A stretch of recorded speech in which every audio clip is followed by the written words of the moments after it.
On today, we're going to talk about what's called an infinite geometric series. You already know what geometric series are. You have to have a ratio. Fair enough? Remember yesterday you had to have a ratio for it to be geometric. And these are the ones that are fun.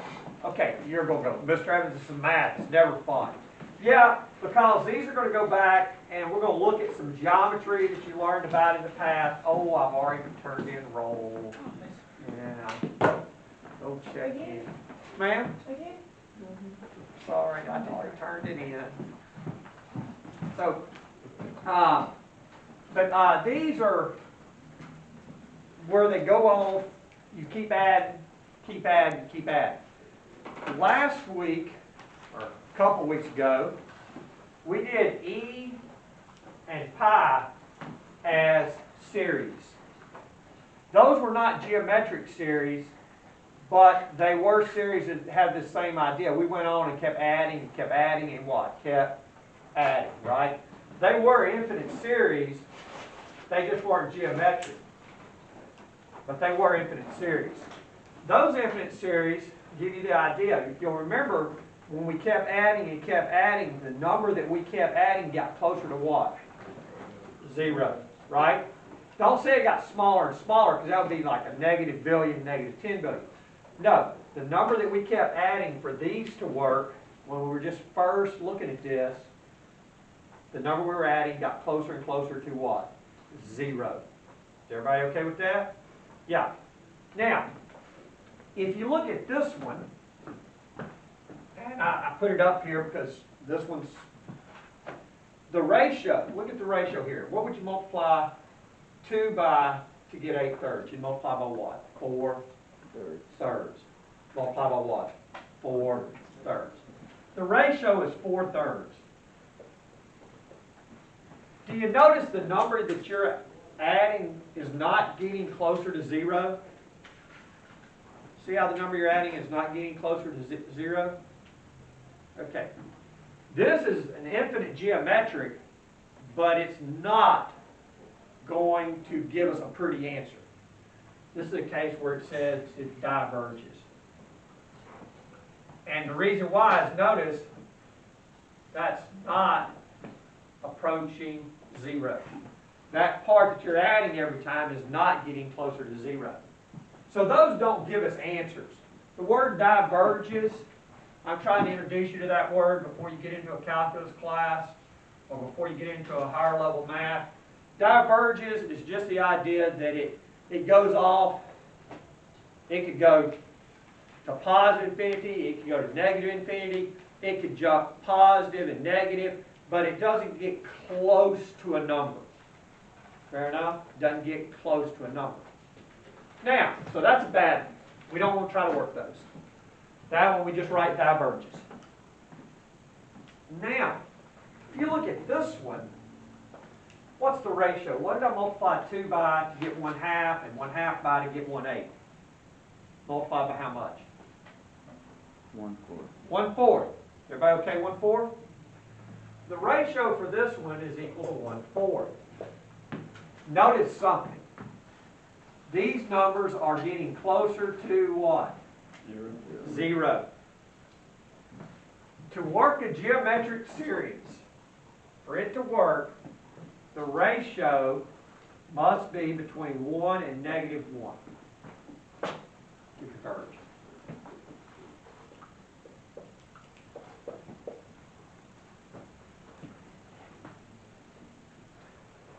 The ratio has to be between -1 and 1 for it to converge, which means we can work it. The ratio is either smaller than -1 or greater than 1. Diverges, we don't have a solution. Don't have a way to do it. These are awesome. And what will happen is, as long as that ratio is between these two numbers, the number that you're adding will get closer to 0. Now, the solution for an infinite sum is the easiest formula of all of this that we've done. The only one I can remember. Here is the formula.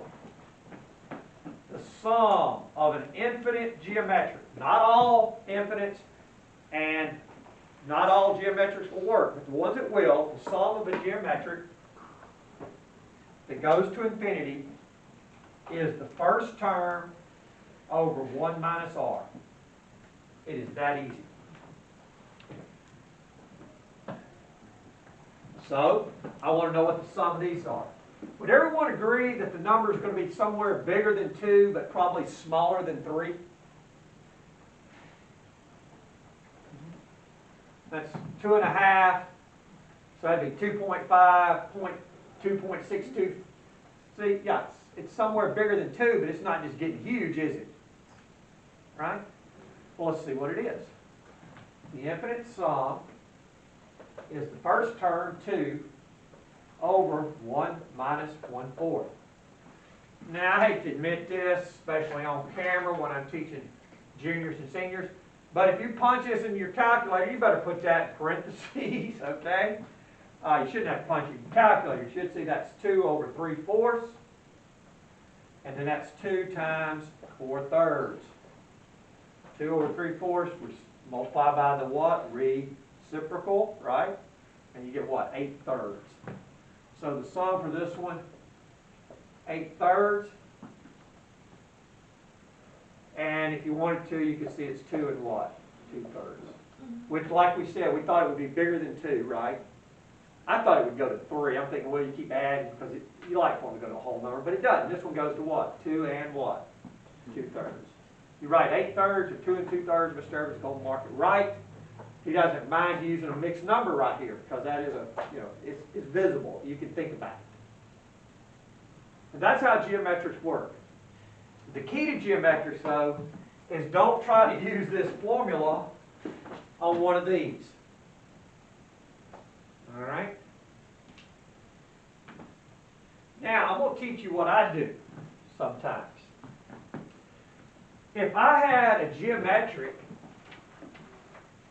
and I wanted to know the sum of the first 30 or 40 terms and the ratio fits, even though it's not infinite, say I've got this, I've got 4 plus 2 plus 1 plus 1/2 plus dot, dot, dot, and they tell me they want the sum of 30 terms, right?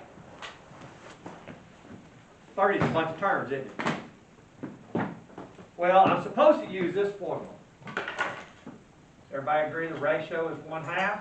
I'm supposed to use this formula. I'm supposed to use the sum of 30 is equal to the first term, 1 minus 1/2 raised to the 30 over 1 minus 1/2.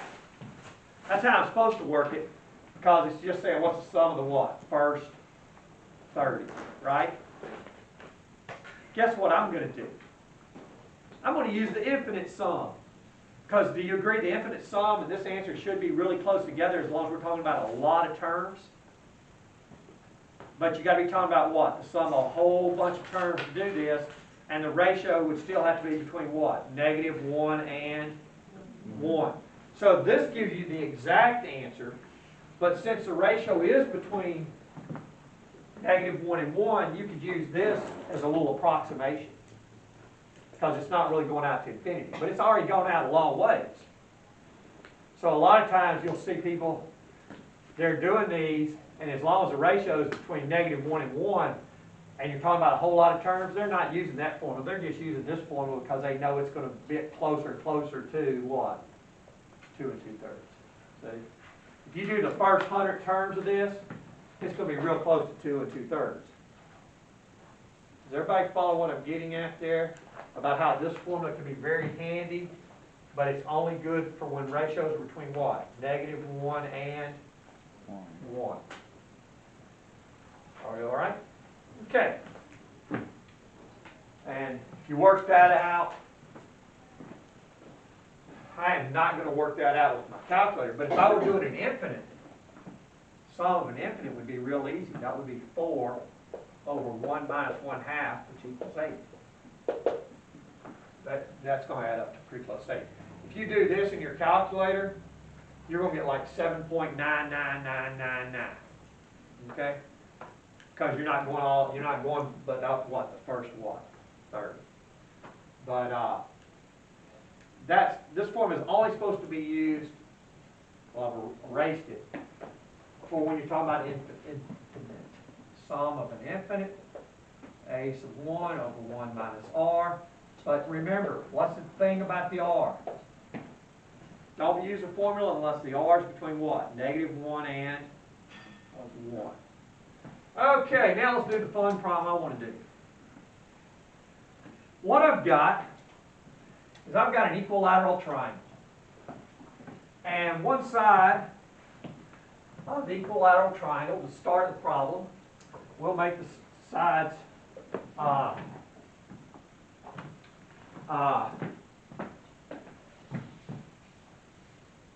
8, 8, 8.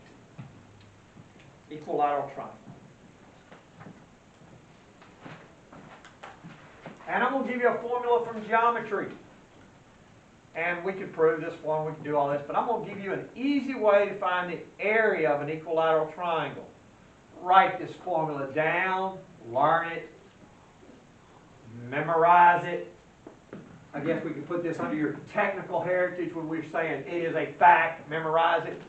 But the area of an equilateral, and I can't spell equilateral, just write where they can't read it. Equilateral triangle, square root of 3 over 4b squared. You're going to have to know that formula a lot of times. There's a lot of problems. Equilateral triangles are pretty cool, you know. All angles are 60 degrees. There's two other ways to find the area of this. You can use the area equals 1/2 base times height. Do a bunch of geometry and get the answer. You can use the law of sines and get the answer pretty quick. But then you got to know about trig. So the easiest thing to do is do what? The formula. Now, what I'm going to do is I'm going to take the area of that triangle. Everybody got the area formula written down? Because I'm going to, well, I'll leave it there. And then I'm going to make another triangle by connecting this point, and this point, which are the midpoints. Is that all right? Okay, see how that's going to make a triangle right here? Oh, that just made another equilateral triangle, didn't it? And it's what? 4, 4, 4. Then, I'm going to make another equilateral triangle inside of that one by connecting the midpoints.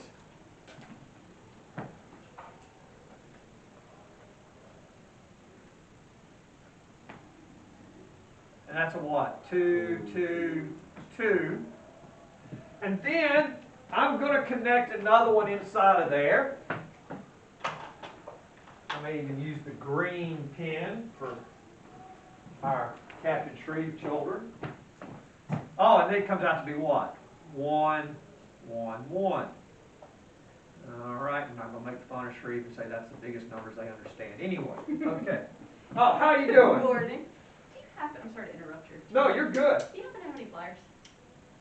I don't have any tools with me here. You are kidding. I was counting on your... What do you need to do? Oh, well, I've got like 50 of these that have a little thing attached for the open house. That's okay. I'll find some other flyers. Or why don't you, yeah, but I don't have any, I didn't bring any tools today. Nothing. Okay. Well, good luck with your ones and making fun You of Shreve. kind of like it, you kind of like that. See, these little triangles, Uh-huh. and they're getting more and more easy. Yes, yeah. They're getting littler. Yeah. Let me use the right English term, because English teachers get upset. We do. We like it when you say things like little. Yeah. Trying to think of something else Englishly for you, but I can't. Especially, I'm on film too, so I got to be real careful. All right, now, after that, does everyone agree the next one will be 1/2, 1/2, 1/2? and I am not going to write it in there, but what you find out is you can keep putting little equilateral triangles in there forever and ever, but the sides would get really, really short. Okay? Well, what I want to do is find out what the area would be if you took the area of each one of those and added them together. In other words, start out with the purple one. It would be square root of 3 over 4 times 8 what? Squared. Fair enough? Then let's do the blue one. Well, the blue one would be square root of 3 over 4, 4 squared. Then we would do the black one, which would be square root of 3 over 4, 2 squared. Plus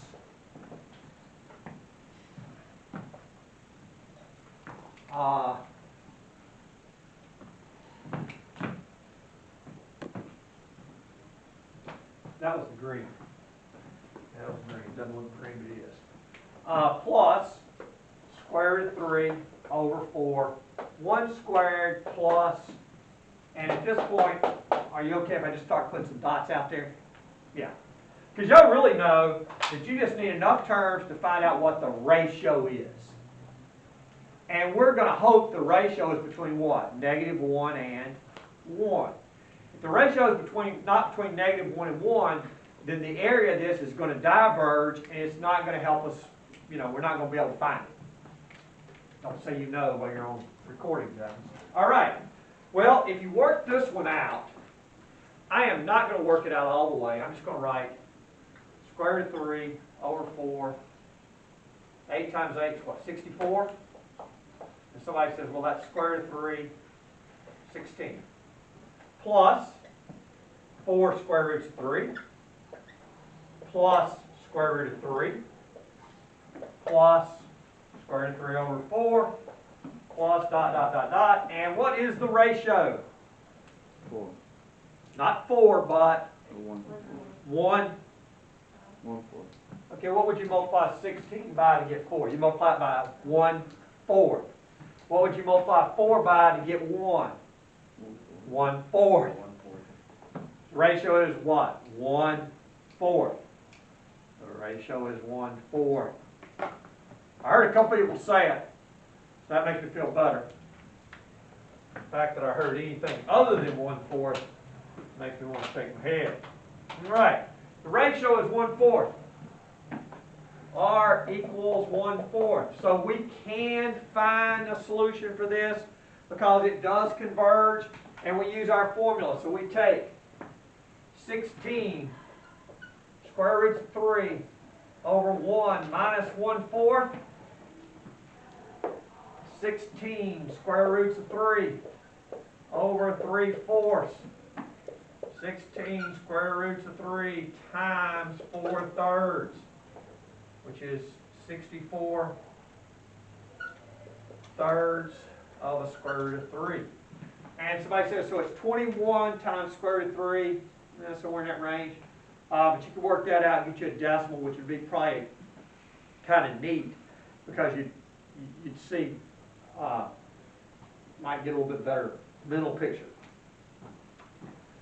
That, and I don't know if that's the reason they call these geometric series or not, but a lot of the geometric shapes that y'all dealt with in the past, if you start putting them inside of each other, this happens.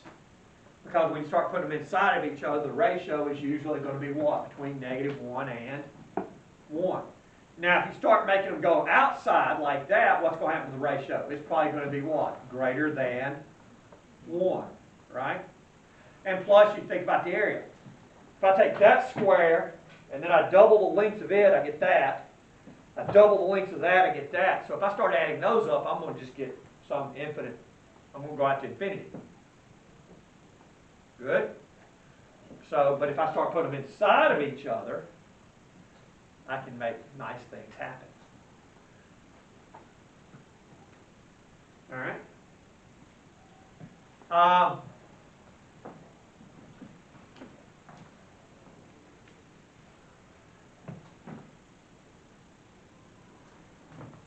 we'll leave that open.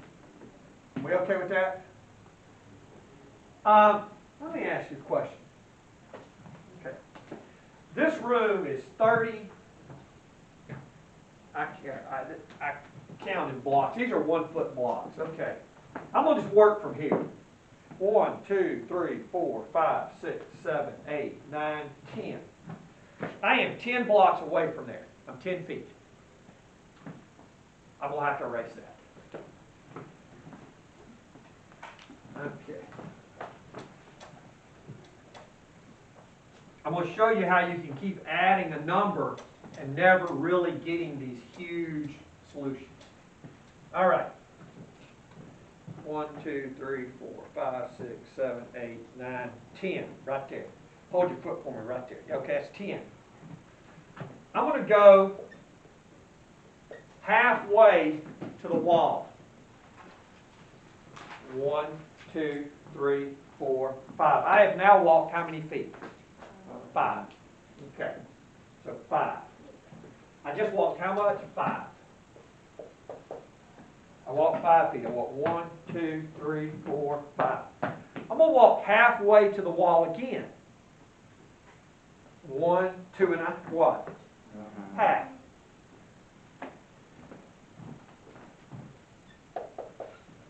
I'm going to walk halfway to the wall again. Half of 2 1/2.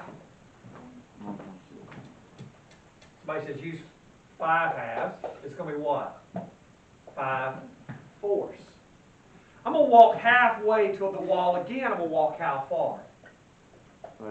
5/8. If I keep walking halfway to my podium, am I ever going to really get to the podium? But I'm going to get real close to having walked how far? Where did I start? I started how far away? 10. So I'm going to get real close to have walked 10 feet. But I'm really never going to get to the podium. But I can tell you this, I'm going to get so close to walking 10 feet that I'm just going to go ahead and tell you I walked how far? 10 feet. Well, let's see if that really works. If we add up all these, we think we should get what? 10. Well, 5 over 1 minus the ratio, and guess what you get? 10. So there's an example that it really works, that you can see, because it's just a linear measurement. All right? First time I walked 5 feet. Now, sometimes you do have a problem. See, I wanted to say I walked 10 the first time. I really didn't. When I walked half, I only walked what? 5. Okay? So you got to be careful with how far did you really move the first time. See, so I almost made a mistake there. But I think it's neat that this idea that you can get closer and closer to a number. You can keep adding an amount, but as long as the amount you're adding gets close to 0, you're going to get close to a fixed point. All right? That's a little bit different way of thinking.